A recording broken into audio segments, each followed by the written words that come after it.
I'm 31, and my life has been defined by the roar of engines and the scent of motor oil. My identity was forged in the heart of our family's auto shop, a legacy I thought was mine to inherit. But a devastating betrayal forced me to rebuild myself from the ground up, shattering everything I believed in. This is a long tale, but if you stay with me, you'll see how I went from being the family's pride to orchestrating their financial ruin. Sometimes, revenge isn't about settling scores. It's about revealing the true cost of betrayal. My story begins at Lightning Motors, the custom car shop my grandfather founded in 1987. This wasn't your average repair garage. We specialized in high-performance builds, race cars, engine conversions, and bespoke fabrication that turned vehicles into masterpieces of speed and style. Growing up, that shop was my sanctuary. From the moment I could toddle, Dad had me there every weekend, teaching me the difference between a ratchet and a torque wrench, deciphering diagnostic codes, and explaining why certain alloys were better for specific jobs. While other kids were glued to TV screens, I was learning to pinpoint engine issues by sound alone and mastering the art of torquing bolts just right. By age 12, I could troubleshoot mechanical problems faster than seasoned technicians. By 16, I was rebuilding engines that left veteran mechanics in awe. This wasn't exploitation. I loved every second of it. Cars were my language, a puzzle I could solve when textbooks left me cold. My sister Emily, now 26, was my polar opposite. While I welded and crafted custom parts, she obsessed over her manicures and whined about oil stains on her high-end outfits. She studied communications in college, which seemed to mean snapping polished selfies and crafting captions loaded with trendy jargon. After high school, I dove into Lightning Motors full-time. Dad promised the shop would be mine one day, that my hard work was an investment in my future. I trusted him implicitly. Why wouldn't I? But here's where the story takes a dark turn. For 8 years, I worked 70 to 80-hour weeks for a meager $42,000 a year. Skilled mechanics like me typically earned $75,000 to $90,000, and custom fabricators in our market often clear $100,000 or more, especially with clients willing to pay top dollar. I accepted less because Dad convinced me it was for the business's growth and my eventual ownership. Meanwhile, Emily worked maybe 20 hours a week as our social media coordinator, earning $38,000. Her job: posting Instagram stories of cars I built, subtly claiming credit, flirting with clients, and organizing marketing events that were essentially company-funded parties. Lightning Motors pulled in $1.2 million annually, with 6 mechanics, 2 trainees, and a 4-month backlog of orders. I handled nearly all the intricate custom work, full restorations, modern engine swaps into vintage cars, and bespoke racing parts. I also managed the team, soothed frustrated clients, negotiated with suppliers, and ran daily operations while Dad focused on big-picture tasks, played card games, and took extended lunches. Emily's biggest achievement was a TikTok video that got 50,000 views, mostly from guys more interested in her looks than our craftsmanship. Dad acted like she'd reinvented marketing, praising her grasp of the modern market. My sacrifices were steep. I hadn't had a serious relationship in 3 years. Living in a tiny apartment I could barely afford and driving a beat-up 15-year-old pickup, while Emily zipped around in a company-leased Audi.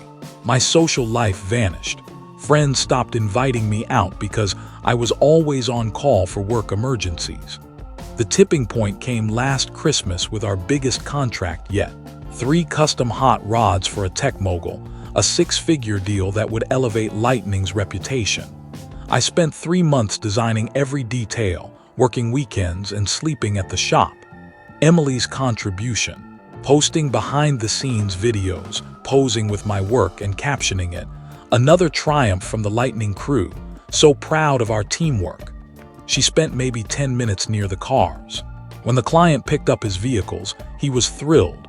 praising the craftsmanship and slipping Dad a $15,000 cash bonus for exceeding expectations. Dad kept it without a word to me. That night he took Emily to a lavish steakhouse to celebrate.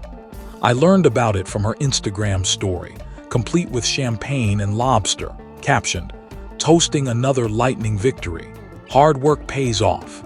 I should have seen the betrayal coming, but I was blind to their true intentions. The moment that changed everything happened 3 months ago, on an ordinary Tuesday night. I was working late, installing a supercharger on a client's Camaro, a job that should have taken 6 hours but stretched to 8 because of unexpected issues. Around 9 p.m., I needed the shop's insurance policy number for paperwork. Important documents were stored in Dad's office, usually locked after hours. That night, he'd forgotten to secure it. Rifling through the filing cabinet, I found a folder labeled Succession Plan Confidential, buried among old tax forms. My heart raced as I opened it. Inside was a legal document detailing the transfer of Lightning Motors ownership. On Dad's 60th birthday next year, 100% of the business would go to Emily, not a shared stake, not a partnership, but everything. The shop, tools, client base, and reputation I'd built.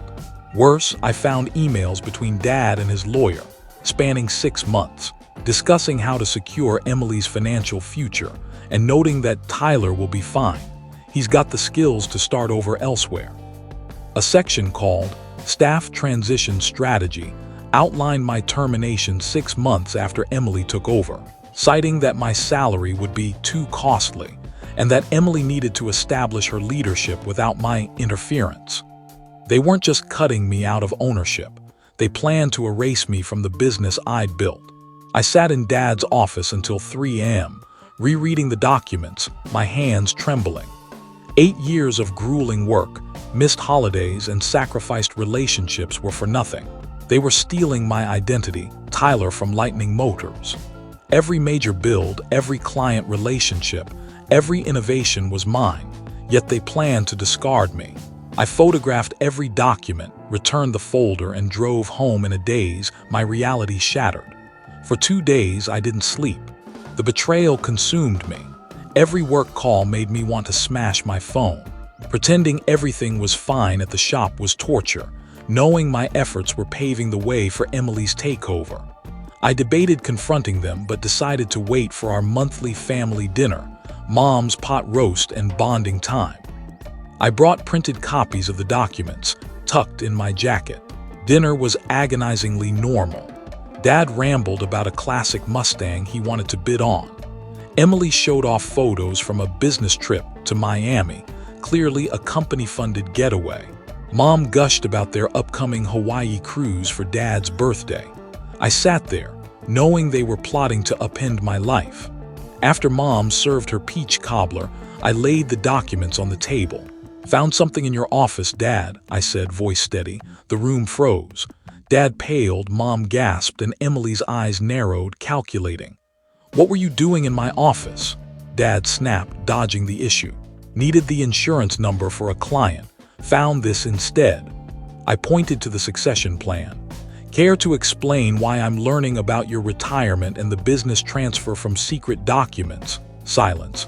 Mom wept softly. Dad avoided my gaze. Emily rolled her eyes as if I were the inconvenience. "Tyler, it's just business," Dad finally said. "Emily needs stability. You've got skills to start your own shop." "Skills I honed here," I shot back. "Building a business you're handing to someone who can't tell a spark plug from a fuel pump." "I know more than you think," Emily hissed. "I handle marketing, client relations, growth strategies. You just tinker with engines." "Tinker," I laughed. "I've designed 80% of every custom project for 5 years. You can't even change a tire." "Tyler, don't speak to your sister like that," Mom cried. "Your sister who's set to inherit everything I built and fire me 6 months later." The silence confirmed they all knew. "It's not personal," Dad muttered. "Emily needs to lead without confusion." "Confusion?" I stood, staring at them. "What's confusing is pretending this is strategy when you're stealing my life's work." "You're being dramatic," Emily said coldly. It's Dad's business. He can do what he wants. You're right, I replied, and I don't owe it anything anymore. I walked out, never returning for another family dinner. After that, I entered a calculated planning phase. I wasn't going to let anger drive me.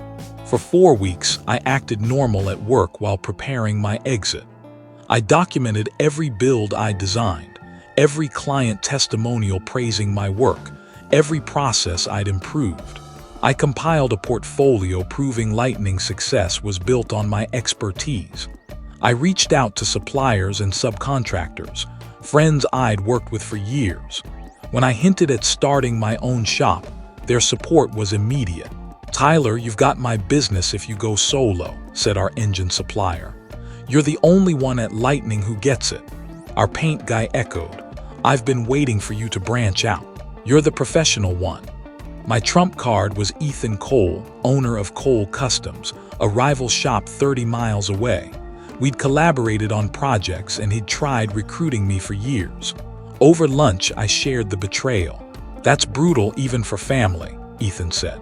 He offered me a deal: 40% ownership of a new division, Cole Elite Builds, with an $85,000 salary and bonuses tied to growth. "We'll hold off announcing the division," he added. "When you're ready, we'll launch with a campaign showcasing your work. Your reputation will bring their clients." I also contacted Ryan Kessler, the tech mogul whose hot rods I'd built. He was thrilled at the idea of me going solo. "Tyler, you're a genius with cars. My network will follow you." By month's end, I had a new job, client commitments, and a plan to cripple Lightning's custom business. I chose a Friday at 4 p.m. to resign with Emily out and Dad in his office. I handed him my letter. "Effective immediately, I'm resigning." He stared, confused. "You can't quit. We've got major projects." "You'll manage." "Or Emily will, she's the future owner." His face cycled through emotions: shock, anger, panic. "You're being irrational," he said. "We can rethink the succession plan, make you a partner." Now, after planning to fire me, "I'm done." I cleaned out my tools and left. My phone blew up. Dad, Mom, even Emily called. I ignored them. The weekend was chaos. Without me, major projects stalled. Dad tried reassigning work, but no one could handle custom fabrication. Carlos, a mechanic, called Saturday. "It's a mess." Your dad's rescheduling clients and Emily showed up, took photos, then bylaid. Monday, Dad showed up at my apartment at 6 a.m., exhausted. "Come back, we'll make you a partner 50-50 with Emily." Now, after Emily proves she can't handle one day, I said. "She's learning," he pleaded. "Learning what? How to hold a wrench?" I shook my head. "Oh, and Cole Customs is launching a custom division next week. Guess who's leading it?" His face fell. He knew what it meant. At Cole Elite Builds, I thrived. Ethan gave me top-tier tools, creative freedom, and a real budget. Meanwhile, Lightning imploded. Carlos kept me updated. Week 1, Emily botched client consultations, quoting a suspension rebuild at 4 hours. Week 2, she promised a turbo build would add 300, maybe 400 horsepower, panicking when the client demanded guarantees.